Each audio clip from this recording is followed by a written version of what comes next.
Coach PJ here. Are you interested in closing more sales? Do you struggle with your identity as a salesperson? There are so many resources today that will teach you how to become a better salesperson. I've read or watched many of them. But the one that I find myself going back to time and time again is Spin Selling by Neil Rackham. This is a book that I frequently recommend to those who are eager to improve their selling effectiveness. There are several reasons that I like this book. First, the author was a researcher and a consultant and not a salesperson. So over 2 decades, his company conducted a 12-year, $1 million research study to determine what resulted in the most effective sales performance. The hours and hours of research was distilled into a very simple model of asking questions. And those questions were asked by successful salespeople in larger sales, which he called spin selling. SPIN stands for situation, problem, implication, need payoff. He also determined that there were clear differences in sales calls depending on the product sold.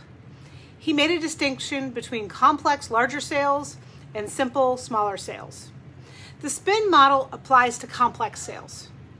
Well, before we dive into the details of spin selling, let's define complex versus simple sales. In his research, simple sales are typically lower dollar value, they're one phone call, very short sales cycle, more similar to just taking an order. Complex sales are those that require multiple phone calls or meetings, more than one decision maker, large dollar volumes, and likely a longer sales cycle. Because complex sales tend to be about building relationships, as they will be working together with the client over an extended period of time. One very important distinction is that the sale is really made when the salesperson is not in the room on a complex sale. It's when they discuss among themselves and agree to buy. So it's about the decision makers making the decision with or without the salesperson present. Spin selling is a roadmap. It is not a step-by-step instruction. Sales is an art, not a science. So using these techniques to frame the sales process will increase your overall sales effectiveness. So let's get into it. The different stages of spin are defined by the types of questions that you ask. Like most great sales approaches, the power is in the questions.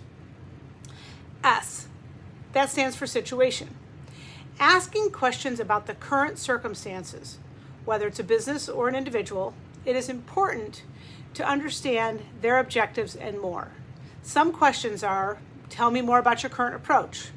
How long have you been doing this? How long have you been in business? What is your current process? Those are all great situational questions. P stands for problem. Asking questions that allow you to identify the current problems that exist within the organization and to begin to uncover their specific needs. For example, how long does it take you to do the job now? What happens when you can't meet customer demand, when you can't fulfill the request, whatever that is? If you had to solve one problem you have now, what would that be? Those are all great examples of problem questions. Implication. This is the process of asking leading questions directly related to the problems that you uncovered in the previous step. These questions will magnify the problems and should be positioned to reveal how they negatively impact the business or individual, hence the term implications. You ask lots of what-if questions in this stage. What happens if you spend too much time, too much money on this problem? Have you ever lost a customer because of the current process? How does the current situation affect your ability to grow or expand or hire? For example, if this doesn't happen, what is the result? You're trying to build an implication. You're trying to understand the problem and what's the outcome when it doesn't happen, when the problem persists, when things go wrong. You want to build that relationship between the problem and the implication, and that's where you start to push on the pain. The N in spin selling is need payoff. And this is the actual opposite of implication questions. The questions you ask at this point are intended to highlight solutions. The seller will uncover how solving the problems identified will benefit the business or individual. So it's about the positive side, the need payoff, not the negative implications. The author Rackham proved in Spin Selling book that the top salespeople ask 10 times more need payoff questions than average. So ask as many as you can, maybe even more than you think is necessary. So this is when you talk about solutions to the problems you've identified. Ask questions that start with, if you could, or how would this help? Why is this important? If you could save time, save money, eliminate the problem, how would that help you? When you're successful in taking a prospect through all the stages successfully, the prospect may even tell you how your product or service can help them. Preparation is key to an effective sales process. Before a sales call, do your research, understand the prospect, and write down 3 problems that prospect might have that you can solve, and then 3 examples of problem questions you can use to uncover those issues. But sales is not only asking spin questions. It needs to be in the context of the entire sale from start to finish. The first stage of the sale is the initial meeting or the conversation. This involves introduction, building rapport, and setting expectations, not necessarily in that order. Only after the stage is set can you begin to use the spin selling process and questions. Situation, problem, implication, need, payoff. During this time, it's important to stay focused on asking great questions related to spin and do not focus on your solution. This will come in the next stage. The lesson learned is if you're getting too many objections early on in the call, you're not likely focused on the solution. Shift back to the spin stage and ask more questions.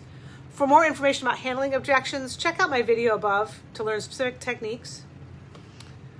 Once you've been successful in asking spin questions, then you can introduce what your product or service can do and why it is a great fit. At this time, you should only discuss features and aspects of your product that directly and explicitly address the needs you learned about from your spin questions. This is where you begin to connect the dots between the needs that you identified and your product and service.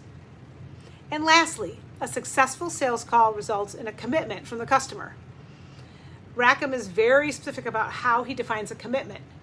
There are 4 clear actions he outlines to gain commitment. First, give attention to investigating and demonstrating the capability. Ask lots of questions.